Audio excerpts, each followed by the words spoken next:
Welkom almal en dankie dat julle tydjie afstaan om te kom luister wat ons wil sê. Kom ons bid. Hemelse Vader, dankie vir nog 'n geleentheid. Nog 'n kans om u woord uit te dra na hierdie wêreld, Here. Dankie dat u vir ons 'n boodskap op die hart geplaas het wat so gepas is. Die waar ons by die Blyde-rivier staan, Here. Dat ons 'n blye boodskap bring. En dat ons weet, niks keer leeg terug na u toe, Here. Dankie vir vandag. En dankie ook vir elke woord wat u in ons mond gaan plaas. Seën ons met woorde vanaand, Here. Ons bid dit in Jesus naam. Amen. Amen. Ek lees vir ons 'n paar verse vanuit Eksodus 15. Vanaf vers 22. Daarop het Moses die Israeliete laat wegtrek van die Schelfsee af. En hulle het uitgereik na die woestyn, Sur. Hulle het toe 3 dae lank in die woestyn getrek en geen water gekry nie. En hulle het in Mara gekom, maar kon die water van Mara nie drink nie, want dit was bitter. Daarom heet die plek Mara. Toe murmureer die volk teen Moses en sê, wat moet ons drink? En hy het die Here aangeroep, en die Here het hom 'n stuk hout gewys, en dit het hy in die water gegooi, en die water het soet geword. Daar het hy vir hulle 'n insetting en verordening vasgestel, en hulle daar beproef, en gesê, as jy getrou na die stem van die Here jou God luister, en doen wat reg is in sy oë, en luister na sy gebooie, en al sy insettinge hou, dan sal ek geen een van die siektes op jou lê, wat ek op Egipte land gelê het nie. Want ek is die Here, wat jou gesond maak. En daarop het hulle by Elim aangekom, waar 12 waterfonteine en 70 palmbome was. En hulle daar by die water laar opgeslaan. Nou hierdie gedeelte wys vir ons 'n hele paar mooi dinge uit, maar ook lelike dinge. Eerste wat ons sien is bitter water. Nou bitter water kan 'n paar betekenisse hê. En die eerste betekenis vir ons kan wees dat dit 'n simbool is van die sondige lewe. 'n wêreld wat so vasgevang is in al die lelik en die seer van die sonde, die gevolge van sonde. En die ander betekenis is die van 'n vals gees of 'n verleidende gees. En dit het regtig baie betrekking op ons tye, want ons sien in soveel kerke waar 'n vals Christus verkondig word, waar mense vereer en nie meer vir God, ons Vader nie, waar hulle 'n God geskep het wat hulle pas en nie meer die ware God is wat ons almal geskape het nie. Verleiding vind plaas op soveel maniere dat mense al dink dis die waarheid. Ons sien al hierdie bonatuurlike aksies wat plaasvind in van hierdie groot megakerke, en dan kom ons agter naderhand, dit was alles maar net een groot klug. Maar dan lees ons hier van hout. En hierdie mense het gekla, en hierdie mense was regtig bekommerd, want hulle kon nie hierdie water drink nie. En net so begin die dinge van die lewe ons ook met tyd pla. En ons kan nie verder met hierdie bitterheid en hierdie haat en hierdie lelike dinge van die lewe saamleef nie. En hierdie hout wat in die water gewerp word en die water soet maak, is vir ons 'n simbool van die kruis van Jesus, wat op die regte tyd vir ons in die wêreld gekom het, vir ons aan 'n kruis gesterf het, en vir ons hoop gebring het van 'n toekoms, verlos van hierdie bitter water.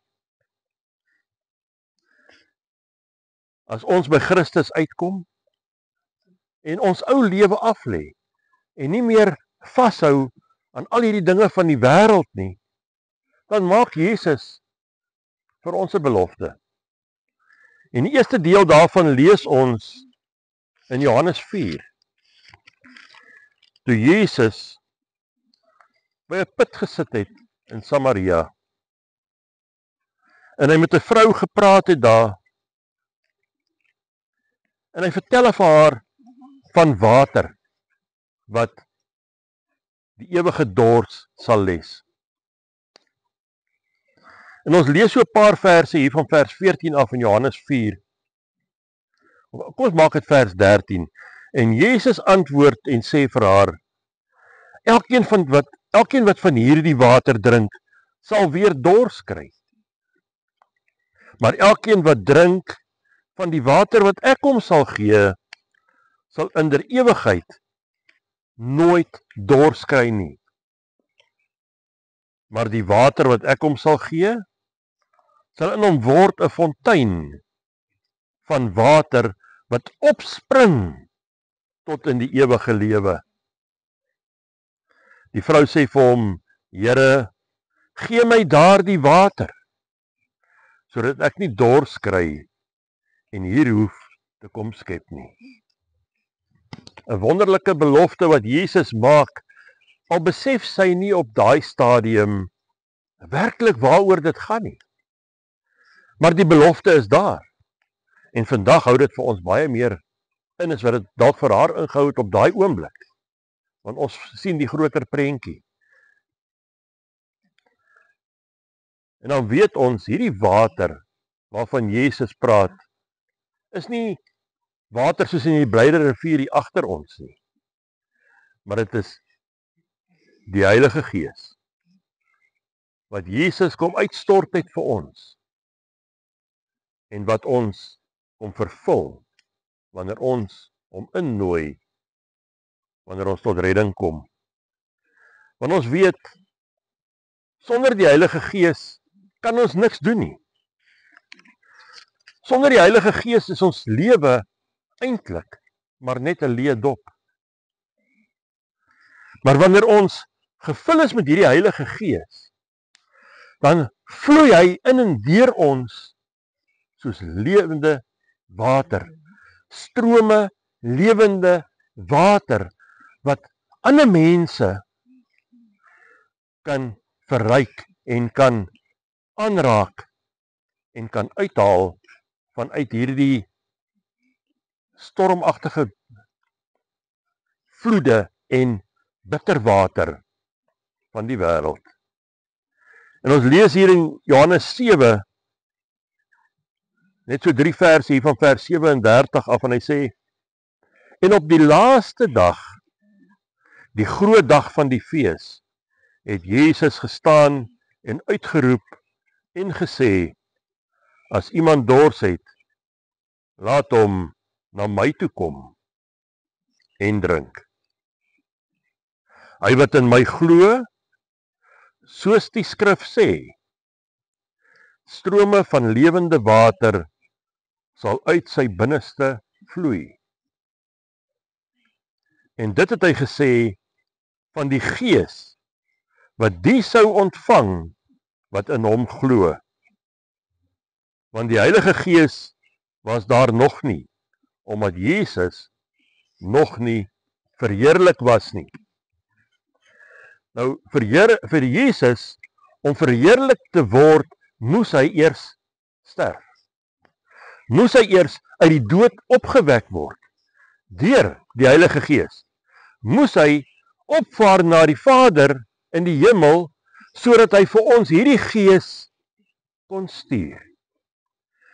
En ons weet dit het gebeur in Handelinge 2, waar hulle skryf van die uitstort van die Heilige Gees, waar hy op mense neergedaal het, en ander mense kon hoor en sien, hoe hy deur hulle begin werk. En danksy dit, kan ons vandag sê, strome lewende water, kan deur ons ook stroom. Maar dit hang van ons af, of ons Jesus gaan toelaat, en sy Gees gaan toelaat, en of ons dit nie gaan toelaat nie. Ons elkeen het 'n keuse.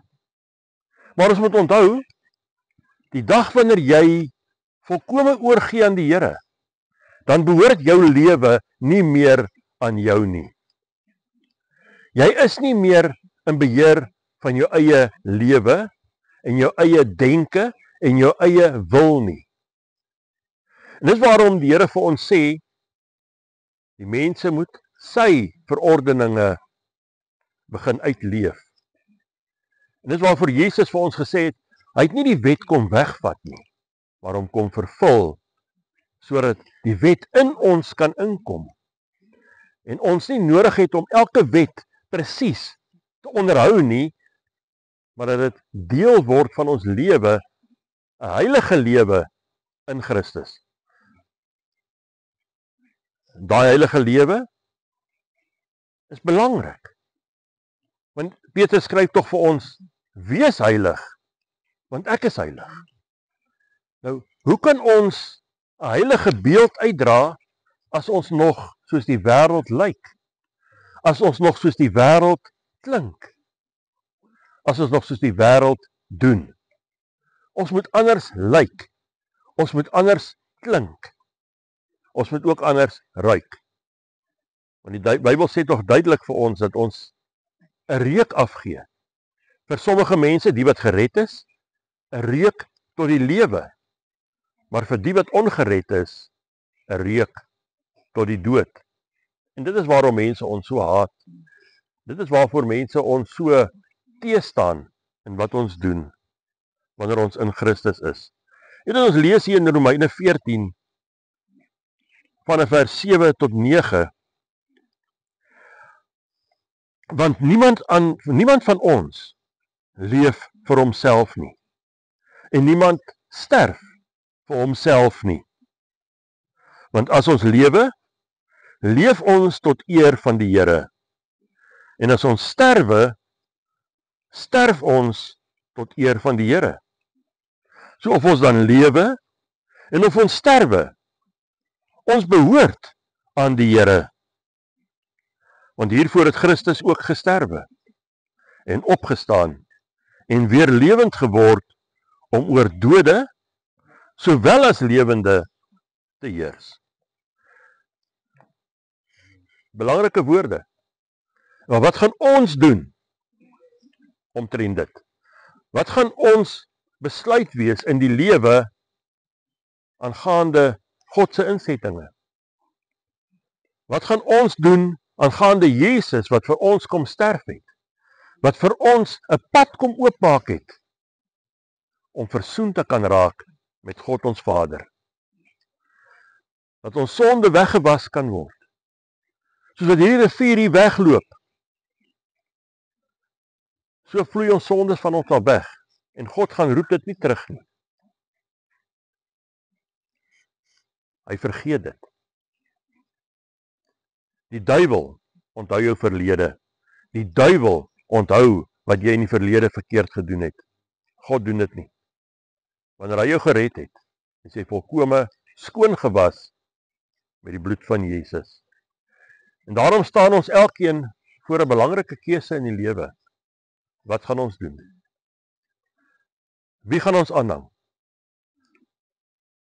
En as ons die Here kies, onthou, daar is 'n belangrike taak op ons skouers. Dis nie iets wat ons net ligtelik moet opneem nie.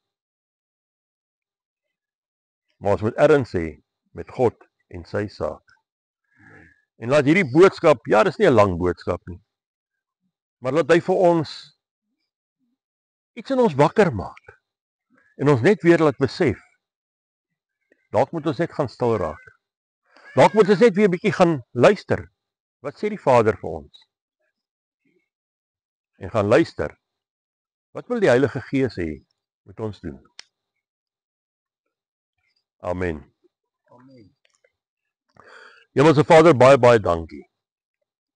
U is 'n wonderlike Vader en u liefde is wat ons aan die gang hou, Here. U genade is wat ons elke dag laat doen wat ons kan doen vir u, in u naam, vir u koninkryk, Here. Dinge lyk donker buite, maar daar's 'n lied in ons hart, 'n loflied aan u, ons Vader, want u het ons kom red, en ons het u kinders gemaak, toe ons nog u vyande was, Here. Dankie vir die boodskappe wat u op ons hart gelê het, en dankie vir die mense wat kom luister het vanaand, Here. U is so wonderlik. Here, ons bid, waar ons hier uitmekaar het gaan en môre weer na ons huis te vertrek, Here, dat u ons daar ook veilig hou, en ons weer veilig by ons tuistes aanbring, en laat ons daar, soos die disippels wat uitgestuur was, ook sal uitgaan, en ander mense van u vertel. Dankie, Here, vir alles wat u vir ons doen, en ons bid dit in Jesus se wonderlike naam. Amen. En amen.